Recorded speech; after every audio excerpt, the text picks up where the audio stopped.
अस्सलाम वालेकुम dear students, मैं हूं आपका मैथ्स टीचर गुलजार अहमद। तो बच्चों, आज हम 10th क्लास का मैथ्स शुरू करते हैं और ये हमारा लेक्चर 1 है और math class 10th unit number 1 हम शुरू करेंगे। और यूनिट नंबर 1 जो है वो बच्चों आपको पता है कि क्वाड्रेटिक इक्वेशंस के बारे में है।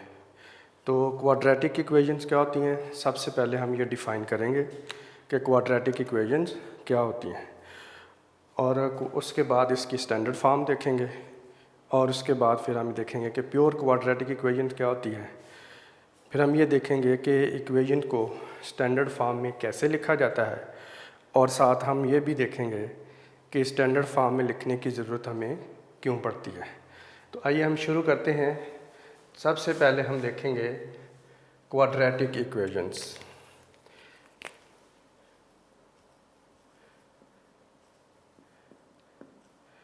क्वाड्रेटिक इक्वेशंस, तो क्वाड्रेटिक इक्वेशंस क्या होती है, इसके हम ये कहते हैं कि a quadratic equation is an equation in which the variable has degree 2। इससे हम सेकंड डिग्री इक्वेशन या 2 डिग्री इक्वेशन भी कहते हैं। An equation containing the unknown variable power 2 but no higher power, यानी जिसमें वेरिएबल की पावर मैक्सिमम पावर 2 हो और उससे ज़्यादा और बड़ी पावर मौजूद ना हो, उसे हम क्वाड्रेटिक इक्वेशन बोलते हैं। मसलन इसकी स्टैंडर्ड फॉर्म ये है कि ax² plus bx plus c is equal to 0। इसमें हम स्टूडेंट्स अब देख रहे हैं कि x की पावर मैक्सिमम पावर 2 है, इधर x की पावर वेरिएबल की पावर 1 है, ये c यहाँ पे कांस्टेंट नंबर है, इज़ इक्वल टू 0। तो इस टाइप की जो भी इक्वेशन होगी उसे हम क्वाड्रेटिक इक्वेशन बोलते हैं। और क्वाड्रेटिक इक्वेशन में यहाँ पे a, b और c, a, b और c जो अननोन यूज़ हुए हैं और ये बिलोंग करते हैं रियल नंबर को, और उसके साथ जो कंडीशन है जो आपने याद रखनी है, and a is not is equal to 0 और a 0 नहीं होना चाहिए। और इस इक्वेशन को हम standard form of quadratic equation भी बोलते हैं। वो standard form of quadratic equation में आपको ये पता होना चाहिए कि 3 टर्म्स होती हैं। ax की पावर 2 प्लस bx है और प्लस c 3 हो गया, 1 2 3, इस तरह से 3 टर्म्स हैं हमारे पास standard form of quadratic equation में। तो हम बात करते हैं कि a b c यहाँ पर क्या है, ये x² का x² का कोएफिशिएंट है और bx का कोएफिशिएंट है, c यहाँ पर कोई भी कांस्टेंट नंबर हो सकता है। तो a b रियल नंबर्स हैं, कोएफिशिएंट्स है यहाँ पे। तो रियल नंबर में आपको पता है कि कोई भी यहाँ पे नंबर आ सकता है, मसलन रेडिकल साइन वाला भी आ सकता है और रेडिकल साइन के बगैर भी आ सकता है। और इसमें जो कंपलसरी कंडीशन है इसकी वो ये है कि a is not is equal to 0। तो इस कंडीशन में आमतौर पर बच्चे इस कंडीशन को इग्नोर करते हैं, लेकिन बच्चों ये बहुत ज़्यादा ज़रूरी है इस चीज़ को समझना कि a is not is equal to 0 क्यों होना चाहिए। अब देखिए, फ़र्ज़ करते हैं, हम सपोज करते हैं कि if a is equal to 0 हो, तो इस इक्वेशन में जब हम पुट करेंगे तो a 0x का स्क्वायर होगा और प्लस हमारे पास आ जाएगा bx plus c is equal to 0 होगा। तो इस तरह से 0 को जब आप स्क्वायर से मल्टीप्लाई करोगे तो 0 ही आ जाएगा, ये आ जाएगा bx होगा plus c is equal to 0 आ जाएगा। अब 0 को आप bx में जब ऐड करोगे तो वो bx ही रहेगा plus c is equal to 0।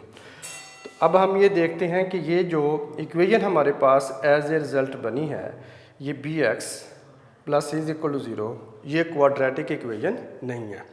अब ये लीनियर इक्वेशन में चेंज हो चुकी है। अब देखिए, ये क्वाड्रेटिक इक्वेशन थी x की पावर 2 की वजह से, डिग्री 2 की वजह से। और जब x² का कोएफिशिएंट a जो कि 0 नहीं होना चाहिए था, अगर 0 हो जाता है तो ये x² वाली टर्म यहाँ से क्या हो जाती है, ख़त्म हो जाती है। और इस तरह से जो इक्वेशन जो सेकंड डिग्री इक्वेशन थी वो 1 डिग्री इक्वेशन में चेंज हो जाती है। तो इस तरह से ये जो क्वाड्रेटिक इक्वेशन है ये क्वाड्रेटिक नहीं रहती बल्कि लीनियर इक्वेशन में चेंज हो जाती है। तो इसलिए हम यहाँ पे कंडीशन लगाते हैं कि a is not equal to 0, यानी एक्स स्क्वेयर का कोएफिशिएंट 0 नहीं होना चाहिए। ठीक है, अब उसके बाद हम बात करते हैं अगर यहाँ पे b 0 हो तो फिर क्या होगा। इससे हम यूँ भी कह सकते हैं, हेडिंग देख सकते हैं, प्योर क्वाड्रेटिक इक्वेशन।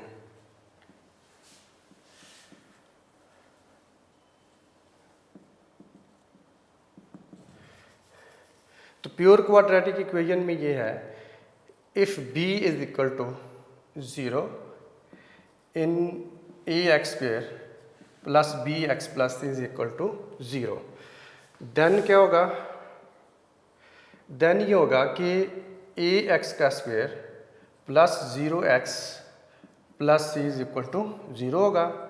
तो ax स्क्वेयर 0x जो है वो 0 के इक्वल होगा। 0 जब x है, x कोई भी वेरिएबल है, कोई भी क्वांटिटी हो सकती है, जब मल्टीप्लाई होगा तो 0 आ जाएगा और plus c is equal to 0 होगा। ax square plus c is equal to 0 होगा। तो बच्चों आप देख सकते हैं कि b के 0 होने से एक्स स्क्वेयर वाली टर्म पे कोई इफेक्ट नहीं हुआ। अब ये पहले भी क्वाड्रेटिक थी, अब b को जब 0 पुट किया तो अब b चेंज हुई है, एक टर्म कम हो गई है, लेकिन एक्स स्क्वेयर वाली टर्म अब भी मौजूद है, यानी ये अब भी क्वाड्रेटिक इक्वेशन ही है। तो ऐसी इक्वेशन जिसमें b 0 हो उसे हम कहते हैं ये प्योर क्वाड्रेटिक इक्वेशन है। और b का मतलब यहाँ पर होगा x का कोफिशिएंट। जब standard form of quadratic equation में आप देखते हैं तो b क्या है, x का कोफिशिएंट है। तो इस तरह से अगर आप इसकी एग्जांपल्स देना चाहें बोर्ड के पेपर में, लाहौर बोर्ड में ये पूछा जा चुका हुआ है कि 2 एग्जांपल्स लिखें जो कि प्योर क्वाड्रेटिक इक्वेशंस की एग्जांपल है। तो जस्ट इतना ही शॉर्ट क्वेश्चन था और इसका आंसर ही होगा। कोई से भी आप यहाँ से एग्जांपल दे सकते हैं, ज़रूरी नहीं है जो बुक में लिखी हुई हैं वही आप उसको मेमोराइज़ करके लिखें। आप अपनी तरफ से लिख सकते हैं, लेकिन आपको ये पता होना चाहिए, पहचान होनी चाहिए कि ये b वाली टर्म जो bx वाली टर्म है वो यहाँ पर मौजूद नहीं होगी, यानी x की पावर 1 वाली टर्म मौजूद नहीं होगी। उसके बाद बाकी टर्म आप लिख सकते हैं। जैसे आप ये कह सकते हैं कि x का स्क्वायर है -16 इज इक्वल टू 0 है। अब इसी तरह से आप इसके साथ कोई कोएफिशिएंट ला सकते हैं, जैसे 3x का स्क्वायर है और प्लस आपके पास 21 इज इक्वल टू 0। तो इस तरह से कोई भी आप एग्जांपल और अपनी तरफ से आप लिख सकते हैं, या आप सिंपल ये भी कर सकते हैं कि कोई आप स्टैंडर्ड फॉर्म में क्वाड्रेटिक इक्वेशन को लिख लें, जैसे 3x की पावर 2 है प्लस 4x है प्लस 5 है इज इक्वल टू 0। तो आप इसमें से ये वाली टर्म को ओमिट कर देंगे, यानी क्योंकि b यानी x का कोएफिशिएंट 0 जब आप करेंगे तो ये टर्म यहाँ से रिमूव होगी। जब रिमूव होगी तो वही जो standard form of quadratic equation थी वो प्योर क्वाड्रेटिक इक्वेशन में चेंज हो जाएगी। ठीक है बच्चों, तो यहाँ तक था हमारे पास। हमने पढ़ा कि क्वाड्रेटिक इक्वेशन क्या होती है, सेकंड डिग्री इक्वेशन होती है जिसमें वेरिएबल की मैक्सिमम पावर 2 होती है और उससे ज़्यादा वेरिएबल की पावर नहीं होती है। उसके बाद इसे हम standard form of quadratic equation भी बोलते हैं जिसमें 3 टर्म होती हैं और इसमें a b c belongs to real numbers होते हैं और a is not equal to 0, ये कंडीशन कंपलसरी है, साथ लिखनी है आपने। और ये आगे ये आपको बताया कि ये कंडीशन क्यों ज़रूरी है, ये आपको इन्फॉर्मेशन के लिए पता होना चाहिए। आगे प्योर क्वाड्रेटिक इक्वेशन है, उसमें अगर standard form of quadratic equation में b की वैल्यू 0 पुट करते हैं, b is the coefficient of x, जब 0 होगा तो वो क्वाड्रेटिक इक्वेशन क्वाड्रेटिक ही रहेगी, लेकिन जो उसकी फॉर्म बनेगी उसे हम कहेंगे pure quadratic equation.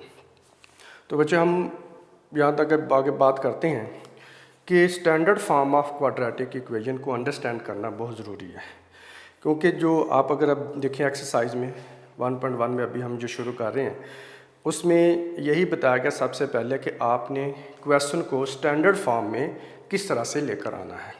Standard form में जो है वो उसकी डिफरेंट जो है वो टेक्निक्स जो हैं वो दी गई हैं, वो क्वेश्चन को देखकर ही हम इससे सीखते हैं कि किस तरह से आप इसको स्टैंडर्ड फॉर्म में ला सकते हैं। तो ये बच्चों हम शुरू करते हैं, अपनी एक्सरसाइज शुरू करते हैं। यूनिट नंबर 1 है और एक्सरसाइज 1.1 है। तो 1.1 में ये हमारे पास आ जाएगा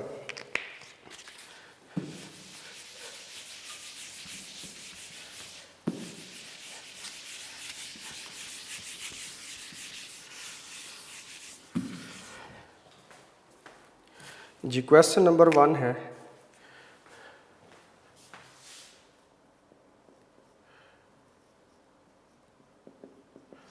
राइट एन स्टैंडर्ड फॉर्म। तो स्टैंडर्ड फॉर्म में हमने इक्वेशन को लिखकर बताना है। इसलिए मेरे पास ये फर्स्ट क्वेश्चन है,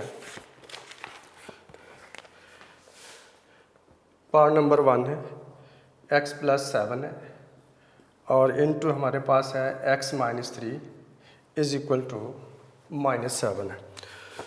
तो इसके लिए बच्चों हमने देखना है, अब देख रहे हैं कि यहाँ पे दो ब्रैकेट में लीनियर जो एक्सप्रेशन है वो मल्टीप्लाई हो रही है।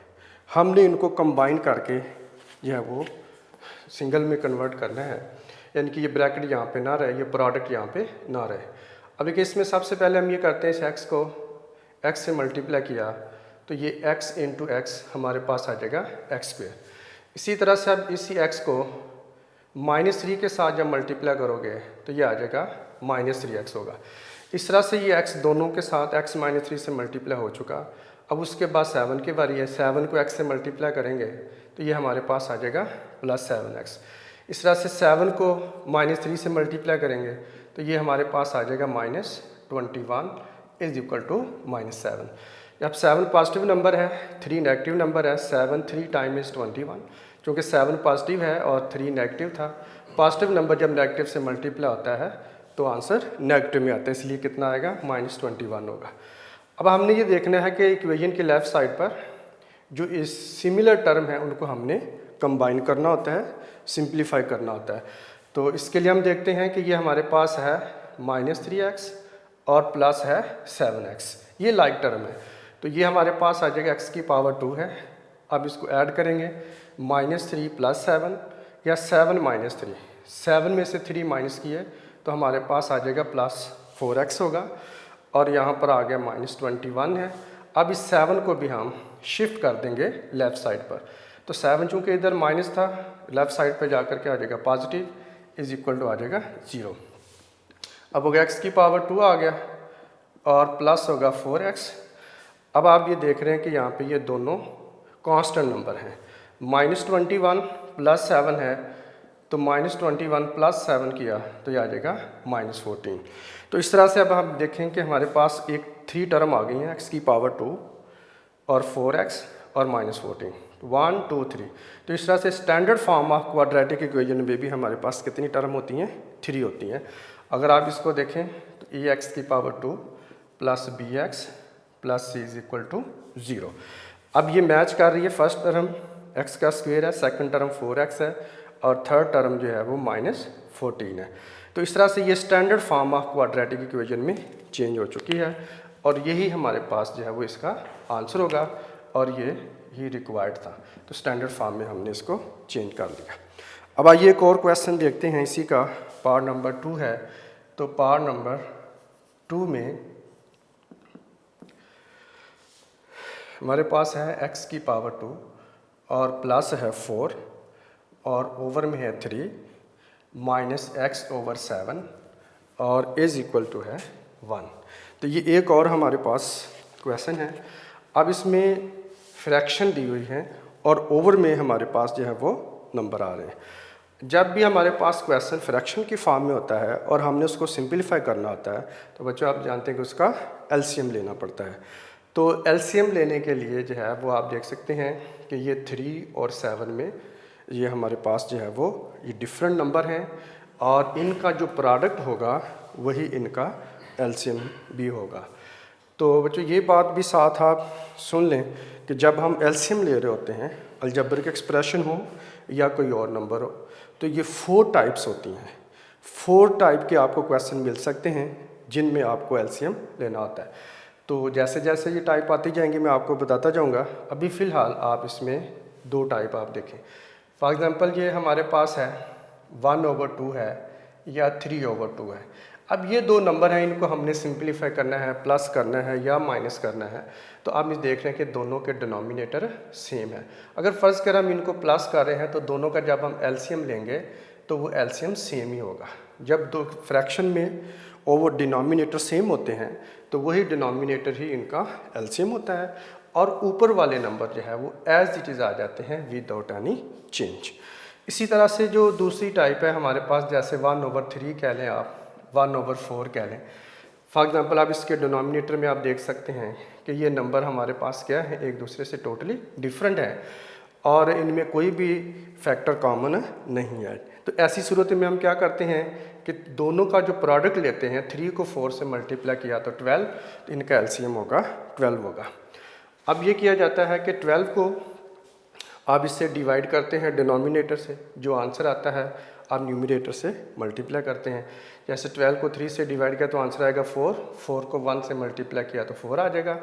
अब आप एलसीएम को डिनोमिनेटर 4 से जब डिवाइड करोगे तो आंसर कितना आ जाएगा 3, 3 को ऊपर 1 से मल्टीप्लाई किया तो 3 आ जाएगा। तो इस तरह से ये हमारे पास 7/12 बन जाता है, और ये 4/2 अगर फर्दर सिंप्लीफाई कर दो तो 2 हो जाता है। तो ज़्यादा टाइप, अभी दो टाइप इसकी बाकी हैं और है, लेकिन ज़्यादातर हमें जो मिलेंगी वो ये वाली दो टाइप जो हैं वो इस एक्सरसाइज में मिलेंगी, इसलिए अभी मैंने दो को ही आपको एक्सप्लेन किया है। ठीक है, अब इसमें देखना ही होता है, अब इसके थोड़ा शॉर्टकट समझ लें। तो ये अभी तो प्रॉपर मेथड मैंने आपको बता दिया है। शॉर्टकट ये होता है कि जब भी डिनोमिनेटर सेम होंगे आप उसी नंबर को एज या एक्सप्रेशन को एज ए एलसीएम लिखेंगे, और ऊपर वाली टर्म जो भी होंगे, एक्सप्रेशन जो भी होंगे, आप एज इट इज़ लिख लिया करेंगे। और जब हमारे पास नंबर नीचे डिफरेंट होंगे फ्रैक्शन में, तो दोनों का जो प्रोडक्ट होगा वो आपने एलसीएम के तौर पर लिखना है। अब देखें, इसका जो डिनोमिनेटर होगा ये आप इधर मल्टीप्लाई कर देंगे, और ये जो डिनोमिनेटर होगा आप इस तरह से इधर जाके मल्टीप्लाई कर देंगे। तो इस तरह से ये इजी रहता है, ज़रा समझने में आसानी रहती है। अब आते हैं क्वेश्चन की तरफ। यहाँ पे देखें 3 और 7 है, दोनों ही नंबर टोटली एक दूसरे से डिफरेंट हैं। अब दोनों का जो प्रोडक्ट होगा वही दोनों का एलसीएम भी होगा। तो इसलिए 3 को 7 से मल्टीप्लाई किया तो आ जाएगा 21 आ जाएगा। अब प्रॉपर मेथड तो यही है कि आप 21 को 3 से डिवाइड करें, जो आंसर है उसे ऊपर न्यूमरेटर से मल्टीप्लाई कर दें। जैसे 21 को 3 से डिवाइड किया तो आंसर आता है 7, तो आप ऊपर 7 से मल्टीप्लाई करोगे तो x की पावर 2 प्लस आ जाएगा 4। इस तरह से 21 को 7 से डिवाइड किया 3 आ जाएगा, 3 को x से मल्टीप्लाई किया तो 3x आ जाएगा। ये बिल्कुल ऐसे ही है जैसे इसका डिनोमिनेटर आपने इधर मल्टीप्लाई कर दिया है, और इसका डिनोमिनेटर ये 3 आपने इधर x के साथ मल्टीप्लाई कर दिया है, और दोनों को आपस में मल्टीप्लाई करके एलसीएम बना लिया है। तो ये शॉर्टकट बच्चों आपके जहन में होना चाहिए। नेक्स्ट जब हम क्वेश्चन कर रहे होंगे तो हम इसको जल्दी में करेंगे और ये शॉर्टकट है वो यूज़ कर लेंगे। अब आइए 7 को मल्टीप्लाई कीजिए, 7x की पावर 2 प्लस आ जाएगा 28 minus 3x is equal to 1, और ये 21 इधर डिवाइड हो रहा है, और इक्वेशन की राइट साइड पर जब आप इसको लेकर आएंगे तो ये मल्टीप्लाई हो जाएगा। तो ये हमारे पास आ जाएगा 7x की पावर 2 है और माइनस 3x है, और प्लस 28, इसको मैं ज़रा अरेंज भी कर लेता हूँ डिसेंडिंग ऑर्डर में, और 1 को 21 से मल्टीप्लाई किया तो ये 21 ही होगा। अब 21 को भी आप लेफ़्ट साइड पे शिफ्ट कर लेंगे, 7x की पावर 2 होगा, माइनस 3x होगा, और plus 28 minus 21 is equal to 0 होगा। जी बच्चों, अब आपने देखना है कि इनमें जो लाइक टर्म है उनको सिंप्लीफाई करना है। 7x की पावर 2 माइनस 3x है, और 28 में से 21 को आपने माइनस किया तो ये हमारे पास आ जाता है प्लस 7 इज इक्वल टू 0। आप देख सकते हैं कि इसमें भी 3 टर्म बन गई हैं, 7x की पावर 2 माइनस 3x और 7, 1 2 3 टर्म है। तो standard form of quadratic equation में हमारे पास 3 टर्म ही होती हैं, जिसमें फर्स्ट x की पावर 2 वाली टर्म, और सेकंड x वाली टर्म, और लास्ट में कांस्टेंट नंबर होता है। तो इस तरह से ये हमारे पास required standard form of quadratic equation आ जाएगी, ये इसका आंसर होगा। तो आइए हम देखते हैं एक और इसका क्वेश्चन।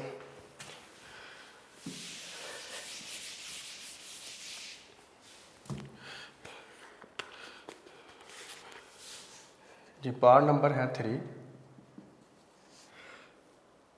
क्वेश्चन नंबर 1 का पार्ट नंबर 3 है x over x plus 1 plus x plus 1 और ओवर में x इज इक्वल टू 6 है। जी बच्चों, तो हम इसमें देखते हैं बेटा, इसमें जिस तरह से आपने देखा कि इधर फ्रैक्शन में था, यहाँ पे तो नंबर थे फ्रैक्शन में, और यहाँ पर x प्लस 1 एक्सप्रेशन आ गई है, ये x भी वेरिएबल एक्सप्रेशन है। और तो अब इनका एलसीएम बिल्कुल वैसे ही आप लेंगे, क्योंकि x प्लस 1 और x में कोई भी फैक्टर कॉमन नहीं है, तो दैट्स वाई आप इन दोनों का जो प्रोडक्ट होगा वही आप इनका एलसीएम लिखेंगे। तो इस तरह से x प्लस 1 और x इनका दोनों का जो प्रोडक्ट है वही एलसीएम के इक्वल कंसिडर होगा। अब उसके बाद आपने ये देखना, मैंने आपको बताया शॉर्टकट, इसका डिनोमिनेटर लेके आपने इधर मल्टीप्लाई करना है। तो इस तरह से ये हमारे पास x आ जाएगा, x को जब आप x से मल्टीप्लाई करोगे तो x का स्क्वायर आ जाएगा।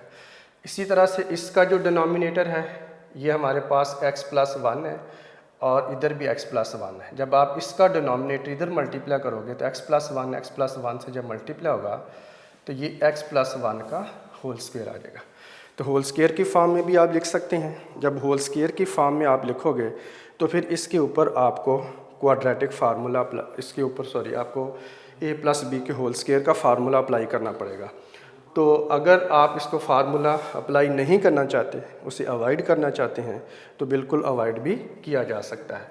मसलन उसको फिर मैं इस तरह से लिखूँगा कि ये हमारे पास जो है वो x प्लस 1 है और मैं इनटू इसको लिखूँगा ये भी x प्लस 1 है। अब ये मेरे पास आ जाएगा x की पावर 2 होगा, x को x से मल्टीप्लाई कर देंगे तो x की पावर 2 आ जाएगा। अब x को बेटा 1 से मल्टीप्लाई किया तो x आ जाएगा, 1 को x से मल्टीप्लाई किया तो बेटे 1x होगा, 1 को 1 से मल्टीप्लाई किया तो 1 आ जाएगा। और ओवर में हमारे पास जो है x को आप बेशक इसमें अंदर मल्टीप्लाई कर लें ब्रैकेट के, x से मल्टीप्लाई होगा तो x का स्क्वायर आ जाएगा, x को जब आप 1 से मल्टीप्लाई करोगे तो x आ जाएगा, इज इक्वल टू 6 होगा। अब इसमें जो लाइक टर्म है हम उन्हें कंबाइन कर लेते हैं, तो ये हमारे पास आ जाएगा x की पावर 2 है और ये भी x की पावर 2 है, तो इस तरह से हमारे पास आ जाएगा 2x की पावर 2 आ जाएगा। और उसके बाद ये हमारे पास x है, ये भी प्लस x है, तो x प्लस x हमारे पास बेटा आ जाएगा 2x आ जाएगा और plus 1 is equal to 6 into, अब ये x स्क्वायर प्लस 1 इधर डिवाइड हो रहा था इक्वेशन की, जब आप राइट साइड पे इसको लेकर आएंगे तो मल्टीप्लाई कर देंगे, x स्क्वायर आ जाएगा और प्लस x, तो इस तरह से ये एक्सपेरिमेंट इधर आकर मल्टीप्लाई हो जाएगी। अब हम इसको लिखेंगे 2x की पावर 2 और प्लस आ जाएगा 2x plus 1 is equal to, अब 6 को आप ब्रैकेट के अंदर मल्टीप्लाई कर देंगे ताकि ये ब्रैकेट रिमूव हो सके, तो 6x की पावर 2 है और प्लस आ जाएगा 6x होगा। अब हमने ये करना है कि बेटा जब भी किसी इक्वेशन के दोनों तरफ अब वेरिएबल आ रहा है जिसकी हम देख रहे हैं कि ये 2x की पावर 2 है, इधर 6x की पावर 2 है, अब ऐसी सूरत में कोशिश किया करें कि जिसका कोएफिशिएंट छोटा है उसको बड़े वाले कोएफिशिएंट वाली साइड पे शिफ्ट किया करें, वरना बड़े को भी शिफ्ट किया जा सकता है, इससे कोई फ़र्क नहीं पड़ता, लेकिन ज़रा इजी रहता है कि जैसे ये 2x की पावर 2 है और ये 6x की पावर 2 है। अब 2 हमारे पास क्या है, लेस है 6 से, 6 ग्रेटर होता है 2 से, इसलिए अब ज़्यादा बेहतर है कि आप सारी की सारी टर्म को आप इक्वेशन की राइट साइड पे शिफ्ट कर दें। तो यहाँ पे फिर हमारे पास क्या बच जाएगा, पीछे 0 रह जाएगा, इधर 6x की पावर 2 लिख लें और plus 6x as it is लिख लें। जब ये 2 शिफ्ट होगा तो कितना आ जाएगा, -2x की पावर 2 होगा, -2x होगा, और 1 जब शिफ्ट होगा तो -1 हो जाएगा। अब लाइक टर्म को कंबाइन करना आपने, ये हमारे पास 6x की पावर 2 है, ये -2x की पावर 2 है, तो आ जाएगा 0 इज इक्वल टू 4x की पावर 2 होगा। फर्दर अगर आप देखें तो ये 6x है, ये -2x है, और ये भी हमारे पास कितना आ जाएगा, प्लस 4x आ जाएगा और -1 आ जाएगा। अब 4x की पावर 2 प्लस 4x -1 किसके इज इक्वल टू है, 0 के। अब ये चूँकि सारी एक्सप्रेशन 0 के इक्वल है, आप 0 को लेफ़्ट पे लिखें या राइट पे लिखें, इससे कोई फ़र्क नहीं पड़ता, तो इसलिए हम इसे लिख सकते हैं 4x की power 2 plus 4x -1 is equal to 0। तो इस तरह से बच्चों आप देख सकते हैं कि 1 2 3 टर्म हमारे पास बनती हैं, जिसमें फर्स्ट टर्म x की पावर 2 है और सेकंड टर्म हमारे पास 4x है और थर्ड टर्म जो कांस्टेंट है वो हमारे पास -1 है। तो इस तरह से ये हमारे पास जो गिवन क्वेश्चन था हमने कन्वर्ट कर दिया standard form of quadratic equation में। ये required standard form of quadratic equation होगी और यही इसका आंसर भी होगा। हाँ जी, ठीक है बच्चों, अब आइए एक और क्वेश्चन जो है वो हम करते हैं ताकि मज़ीद जो है वो हमारी प्रैक्टिस जो है वो अच्छी हो सके।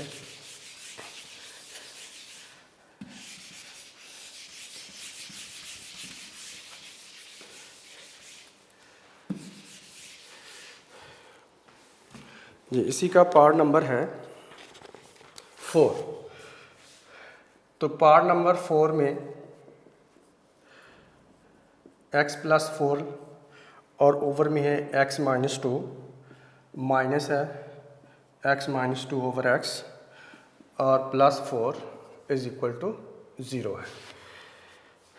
अन्य बच्चों इसमें हम देखते हैं कि हमारे पास अब ये 3 टर्म है। इससे जो पहले हमने पार्ट नंबर 3 किया उसमें आप ज़रा देखें कि ये जो कांस्टेंट वैल्यू है, कांस्टेंट नंबर है, वो इक्वेशन के राइट साइड पे लिखा हुआ है और बाकी जो 2 एक्सप्रेशन है हमारे पास फ्रैक्शन हैं जो ऐड हो रही हैं वो इक्वेशन के लेफ़्ट साइड पर हैं। अब यहाँ पर इसको हम इस क्वेश्चन को भी उसी टाइप में पार्ट नंबर 3 में चेंज कर सकते हैं। अगर हम 4 को यहाँ से राइट साइड पे रिमूव कर देंगे तो आप देखेंगे उस क्वेश्चन की तरह ये सिमिलर हो जाएगा। अब ये हमारे पास होगा x + 4 है ओवर x - 2 है माइनस x - 2 ओवर x है = -4 होगा। 4 इक्वेशन की राइट साइड पे शिफ्ट हो जाएगा। अब उसके बाद जो बाकी एक्सप्रेशन रह गई हमारे पास उसको हमने सिंपलीफाई करना है, तो उसी तरह से बेटा इसका एलसीएम लिया जाएगा और एक हमारे पास एक्सप्रेशन है x - 2 और एक हमारे पास है x।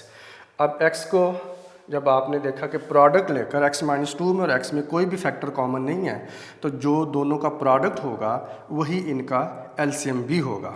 तो इस सूरत में हम ये करते हैं कि इसका शॉर्टकट जो आपको बताया था, इसका डिनोमिनेटर आप इधर मल्टीप्लाई कर देंगे और ये डिनोमिनेटर आप इधर मल्टीप्लाई करेंगे। जब ये x को मल्टीप्लाई करोगे तो ये हमारे पास आ जाएगा x × x + 4 होगा माइनस। अब यहाँ पे भी 2 तरीके हैं, जैसे x - 2 है, इसको x - 2 से जब मल्टीप्लाई करेंगे तो ये x - 2 का होल स्क्वायर भी बन सकता है। होल स्क्वायर बनेगा तो आपको फार्मूला अप्लाई करना पड़ेगा। अगर फार्मूला को अवॉइड करना चाहते हैं तो हम इसे x - 2 2 टाइम लिख लेंगे। तो इस तरह से ये हमारे पास जब 2 टाइम लिखेंगे तो ये हमारे पास क्या होगा, फार्मूला अवॉइड हो जाएगा। आप सिंपली 2 एक्सप्रेशन को मल्टीप्लाई करेंगे और नेक्स्ट क्वेश्चन में आपको मल्टीप्लाई करना पड़ेगा, उसमें फार्मूला नहीं होगा। तो अब x को मल्टीप्लाई कीजिए, ये हमारे पास आ जाएगा x की पावर 2 और ये x को अब 4 से मल्टीप्लाई किया +4x आ जाएगा। अभी हम इस माइनस को बाहर रखेंगे, पहले इन दोनों को मल्टीप्लाई कर लें। x को x से मल्टीप्लाई किया x की पावर 2 होगा, x को -2 से मल्टीप्लाई किया -2x आ गया, -2 को बेटा x से मल्टीप्लाई किया -2x हो जाएगा। इसी तरह से -2 को आप -2 से मल्टीप्लाई करेंगे तो ये हमारे पास +4 हो जाएगा। और ओवर में जो हमारे पास आया है ये x - 2, अब आप x को अंदर मल्टीप्लाई कर लें, x की पावर 2 -2x होगा और ये = -4 ही होगा। अब हम इसको देखते हैं, ये हमारे पास आ जाएगा x की पावर 2 है और प्लस हमारे पास है 4x है। आप थोड़ा सिंपलीफाई कर लें पहले इनको, x की पावर 2 आ जाएगा और ये हमारे पास -2x दोनों सिमिलर टर्म है, इनको कंबाइन करेंगे तो ये हमारे पास आ जाएगा -4x होगा। तो इसी तरह से ये हमारे पास +4 एज इट इज़ ही रहेगा और ओवर में हमारे पास आ जाएगा x की पावर 2 है -2x है और =-4 होगा। अब बेटा अब आपने इस माइनस को अंदर मल्टीप्लाई कर देना है और इस ब्रैकेट को रिमूव कर देना है। आ जाएगा x की पावर 2 प्लस आ जाएगा 4x माइनस x की पावर 2 प्लस आ जाएगा 4x माइनस होगा 4। और साथ ही हम ये कर सकते हैं कि ये -4 है, ये x² - 2x इधर डिवाइड हो रहा था, उधर जाके आप मल्टीप्लाई कर दोगे तो x की पावर 2 आ जाएगा और 2x हो जाएगा। आज बेटा अब इसमें हमने जो देखना है कि जो सिमिलर टर्म है उनको हमने कंबाइन कर देना है। ये हमारे पास आ जाएगा x की पावर 2 है और ये माइनस एक्स की पावर 2 है। तो x की पावर 2 माइनस एक्स 1x की पावर 2 करेंगे तो ये कैंसिल हो जाएगा, 0 आ जाएगा। इस तरह से अब हमारे पास होगा ये लाइक टर्म होंगी 4x प्लस 4x, ये दोनों लाइक टर्म है। 4 प्लस 4 कितना आ जाएगा, 8x होगा। -4 इज इक्वल टू, अब -4 को अंदर मल्टीप्लाई कर दें, -4x की पावर 2 आ जाएगा और प्लस हमारे पास क्या हो जाएगा, 8x हो जाएगा। अब आप क्योंकि एक्स स्क्वायर वाली टर्म एक ही है और कोशिश हम यही करते हैं जो एक्स स्क्वायर वाली टर्म है वो हमेशा पॉजिटिव रहे। तो इसके लिए आप ये करेंगे, इन तमाम दोनों टर्म को लेफ़्ट साइड पे आप शिफ्ट कर देंगे तो ये हमारे पास आ जाएगा 8x -4। ये एक्सप्रेशन एज इट इज़ लिख लें। x की पावर -4x की पावर 2 शिफ्ट किया तो आ जाएगा +4, x की पावर 2 -8 +8 को शिफ्ट किया तो -8x आ जाएगा और इज इक्वल टू 0 रह जाएगा। अब आप देख सकते हैं कि यहाँ पे हमारे पास बेटा ये 8x पॉजिटिव है और ये 8x नेगेटिव है। तो 8 में से 8 माइनस करते हैं तो 0 आ जाता है। इस तरह से 8x में से 8x माइनस करेंगे तो 0 आ जाएगा, यानी जिसे हम आमतौर पर कहते हैं ये कट होगी टर्म यहाँ से। अब ये हमारे पास इसे अरेंज कर लें, 4x की पावर 2 है, -4 इज इक्वल टू 0 है। अब यहाँ से हम अगर 4 को कॉमन निकालें तो ये x की पावर 2 -1 इज इक्वल टू 0 होगा। अब ये यहाँ पे दो तरह से बेटा इसको समझा जा सकता है कि ये हमारे पास दो हमारे पास एक्सप्रेशन है जिनका प्रोडक्ट 0 है। दो नंबर का, दो एक्सप्रेशन का प्रोडक्ट कब 0 होता है, या दोनों में से कोई एक 0 हो या दोनों 0 हो। जब हम देखते हैं क्या 4 0 है तो 4 जो है वो 0 नहीं होता, इसलिए हम कहते हैं because 4 is not is equal to 0, क्योंकि ये तो कांस्टेंट नंबर है, 4 है, 0 नहीं। तो इसका मतलब फिर कौन 0 होगा, इसका मतलब ये है देयरफॉर x की पावर 2 -1 इज इक्वल टू 0 होगा। एक तो ये इसका तरीका है। दूसरा तरीका यही है कि आप इसको यूँ समझ लें कि जैसे ये 4 है, इधर मल्टीप्लाई हो रहा है तो दूसरी तरफ जाकर आप डिवाइड कर दें तो 0/4 होगा। x की पावर 2 -1 इज इक्वल टू 0/4 किसके इक्वल होता है, 0 का ही होता है। तो इस तरह से दोनों में से कोई भी आप बात समझ सकते हैं जो आपको ज़्यादा इजी लगती है। ठीक है, तो मैथमेटिकली देखा जाए तो ये ज़्यादा वैलिड है।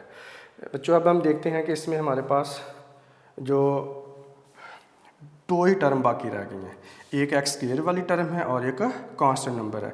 इसमें एक्स वाली टर्म मौजूद है नहीं है। आपको याद होगा कि शुरू में जब हम प्योर क्वाड्रेटिक इक्वेशन को डिफ़ाइन किया था तो आपको मैंने ये बताया था कि प्योर क्वाड्रेटिक इक्वेशन वो होती है जिसमें एक्स वाली टर्म जो होती है उसका कोफिशिएंट 0 यानी b 0 होता है, यानी x वाली टर्म का कोफिशिएंट 0 होता है, या सिंपल वर्ड में आप ये कह सकते हैं कि उसमें x वाली टर्म मौजूद नहीं होती। तो अब यहाँ पे देख रहे हैं x की पावर 2 है और कांस्टेंट नंबर है, इसलिए हम ये कहेंगे ये प्योर क्वाड्रेटिक इक्वेशन है। It is pure quadratic equation है। तो ये प्योर क्वाड्रेटिक इक्वेशन होगी। ठीक है बेटा, इसी तरह से आप देखें कि जो हमारे पास नेक्स्ट है पार्ट नंबर, इसके 2 रह गए हैं। ये आपका होमवर्क है, आप कोशिश कीजिएगा, इंशाल्लाह ये आपसे हो जाएंगे। मुश्किल आपको जो है वो इसमें कोई पेश नहीं आएगी। तो आपने पार्ट नंबर इसका 5 और पार्ट नंबर जो 6 ये आपका होमवर्क है, इसको आपने करना है। ये 1 मिनट इसके लिए मैं आपको थोड़ा गाइड कर देता हूँ कि आप देखिए कि ये बिल्कुल इसी तरह से सिमिलर क्वेश्चन है। ये पार्ट नंबर 3 है, वो पार्ट नंबर 4 भी देख लिया आपने। अब पार्ट नंबर 5 को अगर आप देखें तो ये हमारे पास x+3 और ओवर x+4 है, -x - 5 ओवर में x इज इक्वल टू 1 है। अगर आप देखें इसको मैच कीजिए तो ये एक लेफ़्ट साइड पर 2 एक्सप्रेशन है, फ्रैक्शन है जो प्लस हो रही है, और यहाँ पर 2 एक्सप्रेशन माइनस हो रही है। Is equal to constant number है, ये भी is equal to constant number है। अब ये वाली फॉर्म जो थी वो इस तरह से थी नहीं, लेकिन जैसे ही हमने 4 को राइट साइड पे शिफ्ट किया तो अब यहाँ से अगर आप देखें इस स्टेप के बाद से आपको ये क्वेश्चन नंबर 4, क्वेश्चन नंबर 5 और फिर क्वेश्चन नंबर इसका जो पार्ट नंबर 3 है ये आपको सिमिलर नज़र आएंगे। ये इसी तरह से आपने इसको करना है। तो इसी तरह से पार्ट नंबर 6 है जो हमारे पास, ये भी आपका होमवर्क है। x+1 है और x+2 है और प्लस x+2 है और ओवर में x+3 है और इज़ इक्वल टू 25/12 है। तो बच्चों आपने सिंपल इसी तरह से दोनों का प्रोडक्ट लेना जो कि एलसीएम होगा। x+3 इधर मल्टीप्लाई कर देंगे, x+2 को x+2 से मल्टीप्लाई करके सिंपलीफाई कर देंगे। फिर आपके पास जो एक्सप्रेशन होगी, एक फ्रैक्शन बनेगी लेफ़्ट पे और एक बनेगी राइट पे, पहले से मौजूद होगी। तो क्रॉस मल्टीप्लाई करते हुए आप इसको सिंपलीफाई कर देंगे, लाइक टर्म को कंबाइन कर देंगे। तो इस तरह से ये क्वेश्चन भी आपके पास standard form of quadratic equation में चेंज हो जाएगा। Is it clear? हाँ जी बेटा, अब आपने standard form of quadratic equation में इक्वेशन को चेंज करना सीख लिया। अब बेटा सवाल ये पैदा होता है कि standard form of quadratic equation में क्वेश्चन को लिखने की हमें क्यों ज़रूरत पेश आती है। तो आप देखते हैं कि एक्सरसाइज का पहला क्वेश्चन ही ये रखा गया है कि standard form of quadratic equation में आप इसे चेंज करें। इसकी ज़रूरत वजह यह है कि जब हम क्वाड्रेटिक इक्वेशन का सोल्यूशन निकालते हैं तो क्वाड्रेटिक इक्वेशन का जब सोल्यूशन फाइंड आउट करना होता है तो उसके लिए जो मेथड अप्लाई किए जाते हैं और उनकी ये रिक्वायरमेंट है कि क्वेश्चन को पहले आप स्टैंडर्ड फॉर्म में चेंज कीजिए। तो अगर क्वेश्चन पहले से स्टैंडर्ड फॉर्म में नहीं है तो सबसे पहले हम उसे स्टैंडर्ड फॉर्म में चेंज करते हैं, देन इसके ऊपर कोई भी मेथड जो है वो अप्लाई होगा, जो भी मेथड आपसे कहा जाएगा।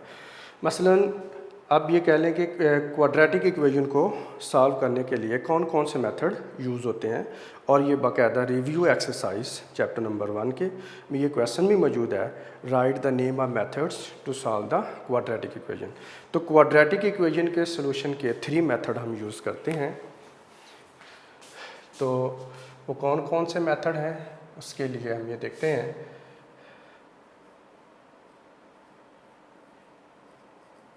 Methods for the solution of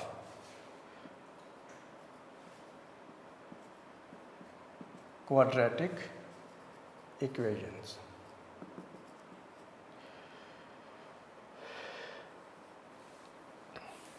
There are 3 methods. Number 1 हम ये कहते हैं फैक्टराइजेशन मेथड,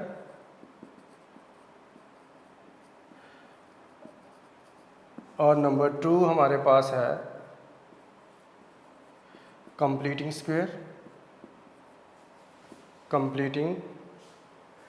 स्क्वायर मेथड है, और नंबर 3 हमारे पास हम जो यूज़ करते हैं क्वाड्रेटिक फार्मूला मेथड। तो क्वाड्रेटिक फार्मूला मेथड, ये 3 मेथड बेटा यूज़ किए जाते हैं, और इन 3 मेथड से आपके लेवल पर जो ये बताए गए हैं। ठीक है, तो सबसे पहले हम जो मेथड सीखेंगे वो है फैक्टराइजेशन मेथड। अब जब हम फैक्टराइजेशन का नाम सुनते हैं तो बच्चों के जहन में ये बात आती है, ये फिर वही फैक्टराइजेशन शुरू हो गई जो 9th में थी। हाँ बिल्कुल एग्जैक्टली 100% उतनी टाइप्स यहाँ पे नहीं है।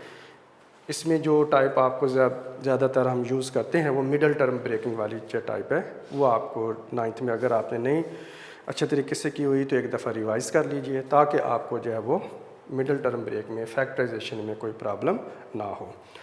तो इसके अलावा कुछ फार्मूले भी हैं बीच में फैक्टराइजेशन के जो अप्लाई होते हैं, तो इसलिए आपको इस लेक्चर को सुनने से पहले चाहिए कि 9th में जो आपने फैक्टराइजेशन सीखी हुई है चैप्टर नंबर 5 में, उसको एक दफ़ा रिवाइज़ कर लें ताकि आपको मैक्सिमम इसकी समझ है वो आ सके।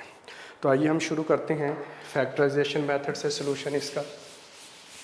तो फैक्टराइजेशन से जो सॉल्यूशन फाइंड आउट किया जाता है उसमें सबसे पहले जैसे मैंने आपको बताया कि जो रिक्वायरमेंट होती है वो यही होती है कि गिवन क्वेश्चन आपका जो है वो स्टैंडर्ड फॉर्म में होना चाहिए। अगर स्टैंडर्ड फॉर्म में नहीं है तो हम उसे चेंज कर सकते हैं स्टैंडर्ड फॉर्म में, जिसके मेथड के अभी हम सीख चुके हैं जी। तो पहला क्वेश्चन है क्वेश्चन नंबर 2 का पार्ट नंबर 1 है, और ये क्वेश्चन बोर्ड के पेपर में आ चुका हुआ है।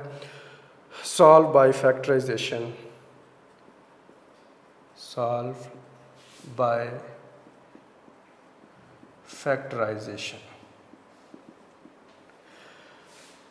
तो बेटे पार्ट नंबर 1 है जी x की पावर 2 माइनस एक्स है माइनस 20 इज इक्वल टू 0।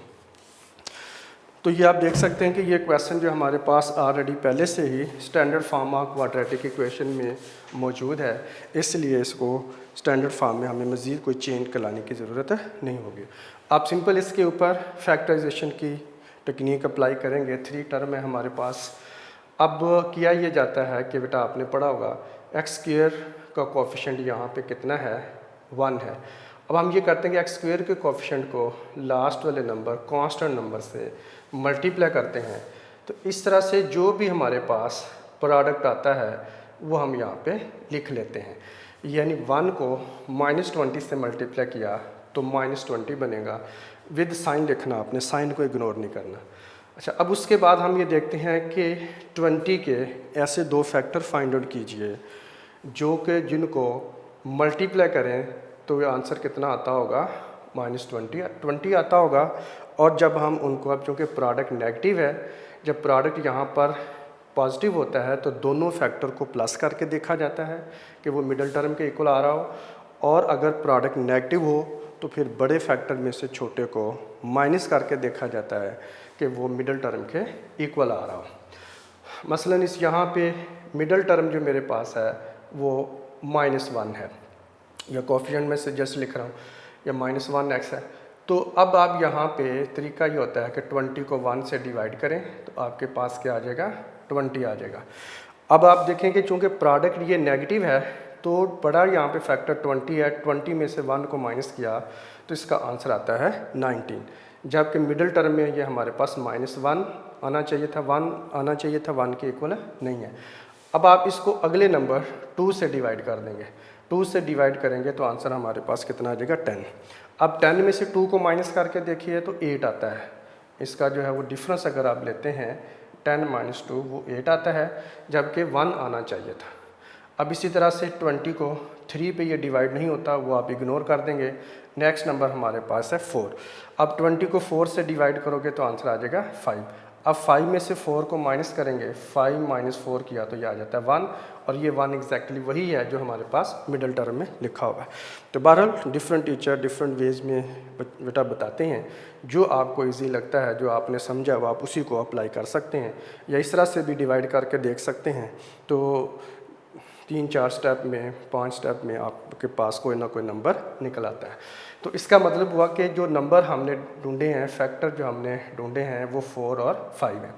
अच्छा, अब जब प्रोडक्ट नेगेटिव होता है तो फिर हम ये देखते हैं कि बड़े नंबर से छोटे नंबर को माइनस करके आपने प्रोडक्ट वाले नंबर के इक्वल सब्ट्रैक्ट करके मिडल वाले नंबर के इक्वल लाना होता है। तो अब ऐसी सूरत में जब हम यहाँ पे नंबर लिखते हैं तो कौन सा नंबर पहले लिखा जाएगा, एक नंबर छोटा होता है, एक नंबर बड़ा होता है। बड़े नंबर का साइन वही होगा जो मिडिल टर्म का साइन है। मसलन यहाँ पे -5x लिखूँगा, और ये छोटा नंबर 4 है तो 4 उसके अपोजिट साइन के साथ लिखूँगा, +4x आ जाएगा, -20 = 0 होगा। अब इस तरह से आप देख सकते हैं कि ये जो मिडिल टर्म हमारे पास -1x थे उसको हमने ब्रेक कर लिया 2 टर्म में, -5x और +4x। अब देखिए -5x +4x करें तो हमारे पास आंसर कितना आता है, -1x आ जाता है। अगर इनको मल्टीप्लाई करें, -5 को 4 से मल्टीप्लाई किया तो आंसर कितना आ जाता है, -20 के इक्वल आ जाता है। तो इस तरह से ये हमारे पास मिडिल टर्म ब्रेक हुई और पेयर हमने फाइंड आउट कर लिया। तो आइए अब नेक्स्ट हम देखते हैं। अब इनकी टर्म की, आप पहले 3 टर्म थी, अब ये 4 हो चुकी हैं। अब इनके पेयर बनाए जा सकते हैं। इस तरह से आपने फर्स्ट 2 टर्म का और लास्ट वाली 2 टर्म का पेयर बना लेना आपने। तो ये हमारे पास अब दोनों में देखें क्या चीज़ कॉमन निकलेगी, x कॉमन निकलेगा। x स्क्वायर में से x कॉमन निकला तो बेटा इधर x रह जाएगा, इधर -5x था, x को कॉमन निकाला तो -5 रह जाएगा। और प्लस यहाँ पे आप देखें कि 4x और -20 में जो हमारे पास कॉमन है वो बड़े से बड़ा नंबर जो 4 को और 20 को डिवाइड कर सकता हो वो 4 खुद ही है, इसलिए 4 यहाँ से कॉमन निकलेगा। 4x जब कॉमन निकला तो यहाँ 4 कॉमन निकला तो इधर x रह जाएगा। -20 को 4 से डिवाइड किया तो -5 आ जाएगा, = 0 होगा। और यह आ जाएगा फर्दर कॉमन जब हम निकालते हैं x -5 दोनों में एक जैसा है। अब देखिए यहाँ तक अगर आप देखें प्लस से पहले और ये प्लस के बाद, अब ये 2 टर्म बन गई हुई है। तो अब ये x माइनस 5 दोनों में एक जैसा है, तो हम यहाँ से x माइनस 5 को कॉमन निकाल लेंगे और इधर हमारे पास ये x रह जाएगा और इधर हमारे पास प्लस 4 आ जाएगा। तो इस तरह से ये x प्लस 4 आ जाएगा। तो ये बात ध्यान में रखिए बेटा कि जब हम फैक्टराइज करते हैं किसी भी क्वाड्रेटिक इक्वेशन को, जब फैक्टराइज किया जाता है तो उसके 2 लीनियर फैक्टर बनते हैं। लीनियर फैक्टर मतलब ऐसा फैक्टर, ऐसी एक्सप्रेशन बनती है जिसमें वेरिएबल की पावर 1 होती है। जैसे यहाँ पर आप देखें x की पावर 1 है, ये भी x की पावर 1 है, तो ये भी x माइनस 5 भी लीनियर फैक्टर है और x प्लस 4 भी लीनियर फैक्टर है। तो क्वाड्रेटिक इक्वेशन की डिग्री 2 होती है, इसलिए इसके जब फैक्टराइज करते हैं तो 2 लीनियर फैक्टर इसके बनते हैं। अब फर्दर बढ़ते हैं आगे। इसका मतलब ये है कि 2 एक्सप्रेशन हमारे पास आ गए, लीनियर एक्सप्रेशन है जिनका प्रोडक्ट 0 है। अब आप ये थिंक कीजिए कि 2 एक्सप्रेशन का या 2 नंबर का प्रोडक्ट किस सूरत में 0 हो सकता है। तो वो 0 हो सकता है या तो दोनों में से कोई एक 0 हो या दोनों ही 0 हो। अब देखेंगे इसमें हमारे पास इसमें भी वेरिएबल है, इसमें भी वेरिएबल है। जिसमें वेरिएबल वाली एक्सप्रेशन मौजूद होती है वो 0 हो सकता है। तो इसलिए it means x minus 5 is equal to 0 है और x plus 4 is equal to 0 है। तो अब दोनों को आप बारी बारी 0 के इक्वल पुट कर लेंगे और बीच में आर कंडीशन के साथ लिखेंगे। अब ये हमारे पास 2 लीनियर इक्वेशंस बन गई हैं। अब ये बात ध्यान में रखें कि जब ये दोनों एक्सप्रेशन का प्रोडक्ट 0 के इक्वल हो तब आप उसे दोनों का अलग-अलग 0 के इक्वल लिख सकते हैं। अगर 0 के अलावा कोई नंबर होता, अदर दैन नंबर होता, तो फिर हम इन्हें उस नंबर के इक्वल अलग-अलग नहीं लिख सकते। अब ये 5 हमारे पास माइनस हो रहा है, राइट साइड पे शिफ्ट कर देंगे तो x इज इक्वल टू 5 आ जाएगा। ये 4 प्लस हो रहा है, राइट साइड पे शिफ्ट करेंगे तो -4 आ जाएगा। तो इस तरह से हमारे पास x की 2 वैल्यूज़ आ जाएंगी और ये पॉसिबल है कि x इज इक्वल टू 5 हो या x इज इक्वल टू -4 हो, दोनों तरह से ही पॉसिबल है। आप इधर चेक कर सकते हैं, x की जगह आप इस एक्सप्रेशन में 5 पुट करें तभी ये प्रोडक्ट 0 बनेगा। अगर आप x की जगह पे -4 पुट करेंगे तो तब भी ये प्रोडक्ट 0 बन सकता है। तो बहरहाल ये 2 हमारे पास x की वैल्यू आ गई। क्वाड्रेटिक इक्वेशन की बेटा डिग्री 2 होती है, 2 ही इसके लीनियर फैक्टर बनते हैं जब फैक्टराइज करते हैं और 2 इससे लीनियर इक्वेशन डेवलप होती हैं और 2 ही इसकी वैल्यूज़ निकलती हैं जिसे हम रूट बोलते हैं। तो क्वाड्रेटिक इक्वेशन की डिग्री 2 होती है, इसके रूट भी 2 ही होते हैं। अब आइए सोल्यूशन सेट की फॉर्म में जब हम इसको लिखते हैं तो सोल्यूशन सेट की फॉर्म में लिखने का तरीका ये होता है, आप दोनों रूट में से किसी भी रूट को आप पहले लिख सकते हैं, कॉमा लगाते हैं और उसके बाद दूसरा रूट आप लिख लेते हैं। इससे कोई फ़र्क नहीं पड़ता कि आप -4 को पहले लिख लें या 5 को पहले लिख लें। -4 पहले लिखा है, ज़ाहिर है 5 बाद में आएगा, 5 को पहले लिख लिया तो -4 बाद में आ जाएगा। तो ये इसका सोल्यूशन सेट होगा। इसमें जो बच्चे आमतौर पर कॉमन मिस्टेक करते हैं वो ये है कि वो बेटा आपने नहीं करनी है। मसलन ये मैं साइड पे बता रहा हूँ, ये इसका आंसर यहाँ पर कंप्लीट हो गया, ये ख़त्म है। और ये रफ़ वर्क था आपका, ये साथ पेपर पे मेंशन करने की ज़रूरत नहीं होती है, तो ये आप रफली साथ कर रहे होते हैं, इसकी भी क्वेश्चन के अंदर ज़रूरत है नहीं है। ये सिर्फ ये अब आपका सलूशन जो है ये कंप्लीट है। अब वो जो बात मैंने कहा कि जो मिस्टेक आमतौर पर बच्चे करते हैं, सलूशन सेट जब लिख रहे होते हैं तो जल्दी में ये कर देते हैं कि राउंड ब्रैकेट लगा देते हैं।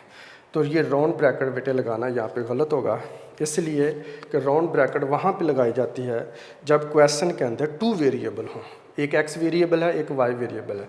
जैसे 9th में आपने पढ़ा क्रैमर रूल में, एक इक्वेशन के अंदर 2 वेरिएबल आते थे, वहाँ पर आप राउंड ब्रैकेट लगाते थे और वहाँ पर सॉल्यूशन सेट का फार्मेशन ये होता है, पहले x की वैल्यू कॉमा y की वैल्यू, फिर राउंड ब्रैकेट लगाते हैं, फिर उसके बाद आप सेट का सिंबल लगाते हैं तो सॉल्यूशन सेट बन जाते हैं। लेकिन यहाँ पर जब एक ही वेरिएबल की 2 वैल्यू, ये भी x की वैल्यू, ये भी x की वैल्यू है, 5 और -4 दोनों ही x की वैल्यू हैं, तो इसलिए आप राउंड ब्रैकेट नहीं लगाएंगे, ये लगाएंगे तो आप ये बता रहे हैं कि एक वैल्यू x की, एक वैल्यू y की, जो कि गलत होगा, रॉन्ग कंसिडर होगा।